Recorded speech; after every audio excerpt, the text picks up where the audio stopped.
आज की ये कहानी इतनी गहरी है कि अगर आप सच में दूसरों के मन की बात को जानना चाहते हैं तो इस वीडियो को एक साथ पूरा देख डालिए। अगर बीच में छोड़ा तो कुछ भी समझ नहीं आएगा। तो तैयार हो जाइए, चलिए शुरू करते हैं। क्या कभी आपने सोचा है कि कोई इंसान हमारे बारे में क्या सोच रहा है? क्या वो बात जानना सच में मुमकिन है? हाँ, बिल्कुल मुमकिन है। 100% नहीं, लेकिन बहुत हद तक मुमकिन है। और आज मैं आपको यही सिखाने जा रहा हूँ। गौतम बुद्ध की एक ऐसी कहानी के जरिए जो सदियों पहले हिमालय की गोद में बसे विला आश्रम में घटी थी। उस आश्रम में रहा करते थे महात्मा बुद्ध, जिन्हें लोग तथागत कहकर पुकारते थे। जब भी कोई नया शिष्य आश्रम में आता, बुद्ध उसे सबसे पहले यही कहते, बेटा, शब्दों से बात मत करना सीखो, मन के भाव से बात करना सीखो। जब दो मन बिना कुछ कहे एक दूसरे से बात करने लगे, वही सच्ची बातचीत है। कई बार आपने भी महसूस किया होगा, आप किसी के बारे में सोचते हैं और अचानक वो आपके सामने आ जाता है। क्यों? क्योंकि आपका मन उस तक पहुंच गया और उसका मन आप तक। एक दिन आश्रम में एक नवयुवान आया। नाम था सुरेश। सुरेश ने बुद्ध के चरण स्पर्श किए और बोला, भगवान, मैं लोगों की मन की बात जानना चाहता हूँ। बुद्ध मुस्कुराए और बोले, सुरेश, पहले तुम अपने मन को शांत कर। जब तक तेरा मन शांत नहीं होगा तो किसी और का मन कैसे सुनेगा? फिर उन्होंने सुरेश को एक छोटा सा कमरा दिया और कहा, 7 दिन तक यहीं बंद रहो, एक भी शब्द मत बोलना, किसी से कोई बात मत करना, बस चुप रहो और अपने मन को देखो। बुद्ध ने समझाया, सबसे पहले अपनी वाणी को शांत करो। जब तुम्हारी वाणी शांत होगी तभी तुम्हारा मन शांत होगा। हमारी वाणी हमारे विचारों को शब्द देती है, आवाज नहीं। पहले वाणी में शांति आएगी, उसके बाद ही विचारों में शांति आएगी। धीरे धीरे 7 दिन बीते। सुरेश का मन शांत होने लगा। 7वें दिन बुद्ध कमरे में आए, आंखें बंद की और मन ही मन में एक शब्द दोहराने लगे, चंदन, चंदन, चंदन।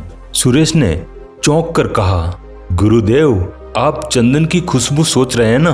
बुद्ध ने शांत स्वर में कहा, देखा, जब तेरा मन शांत हुआ, मेरे मन की आवाज तेरे तक पहुंच गई।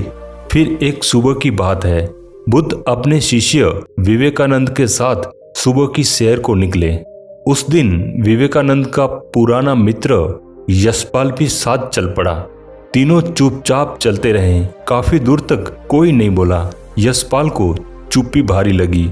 वो बेचैन हुआ और अचानक बोला, वाह, आज का मौसम कितना अच्छा है ना? बुद्ध रुक गए, विवेकानंद की ओर देखा, धीरे से कहा, विवेकानंद, कल इस युवक को हमारे साथ मत लाना, ये बहुत ज्यादा शोर करता है। विवेकानंद हैरान रह गया और बोला, भगवान, इसने तो बस एक वाक्य कहा, मौसम अच्छा है, इसमें शोर कहाँ हुआ? बुद्ध ने मुस्कुराते हुए कहा, मेरा मन अब पूरी तरह से शांत हो चुका है। मौसम अच्छा है, ये मुझे भी दिख रहा है, महसूस भी हो रहा है। इसे बोलकर व्यर्थ शब्दों को क्यों खर्च करना? मेरे मन में ऐसी शांति भर आई है, व्यर्थ की बातें अब मुझे अच्छी नहीं लगती। मैं बिना बोले सब सुन लेता हूँ, बिना कहे सब समझ जाता हूँ। तो इन शब्दों से अपनी उस शक्ति को क्यों कमजोर करूँ, जब बिना बोले ही सब कर सकता हूँ? फिर बुद्ध ने सभी शिष्यों को सिखाया, अगर तुम दूसरों के मन की बात जानना चाहते हो तो रोज एक निश्चित समय चुन लो। उस समय एक आसन पर बैठ जाओ, मुंह बंद रखो, कुछ मत बोलो, अपने मन के भीतर झांको, क्या चल रहा है, कोई प्रतिक्रिया मत दो, बस देखते रहो। धीरे धीरे तुम्हारा मन शांत होने लगेगा। इसे ही महात्मा बुद्ध विपश्यना कहते थे। इसमें पूरा ध्यान सिर्फ सांसों पर होता है। जब सांस शांत होती है, मन पूरी तरह से शांत हो जाता है। और जब मन शांत होता है तो आसपास की हर चीज को, हर इंसान को गहराई से देख पाते हो, समझ पाते हो सुन पाते हो। एक शांत मन वाला इंसान बिना कहे भी सामने वाले की हर बात समझ लेता है। उसकी झूठी बातों में भी वो नहीं फंसता, क्योंकि वो सब सुन लेता है जो साधारण इंसान कभी नहीं सुन सकता। अगर तुम भी लोगों के मन को पढ़ना चाहते हो, उसकी भावनाओं को महसूस करना चाहते हो, तो पहले अपने मन को शांत करने का रोज अभ्यास करो। जब मन शांत हो जाए तो धीरे धीरे सामने वाले के हाव भाव, आंखें, चुप्पी पर ध्यान दो, शब्दों पर नहीं, उसके मौन पर ध्यान दो। ये अभ्यास लगातार करना है।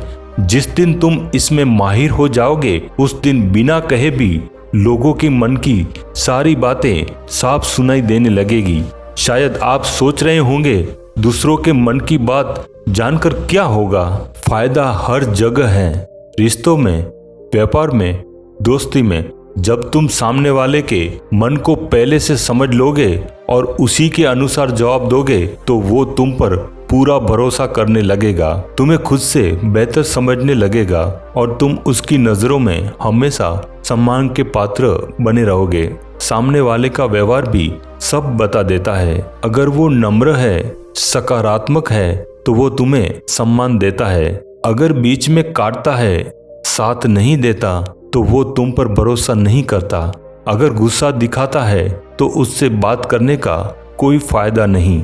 तो दोस्तों, गौतम बुद्ध की ये कहानी आपको कैसी लगी, कमेंट सेक्शन में जरूर बताएं। दोस्तों, वीडियो आपको अच्छा लगा हो तो वीडियो को लाइक, हाइप और चैनल को सब्सक्राइब करना बिल्कुल ना भूलें। तो मिलते हैं ऐसे ही अगली कहानी में। तब तक अपने मन को शांत रखो और मौन की ताकत को महसूस करो। नमो बुद्धा।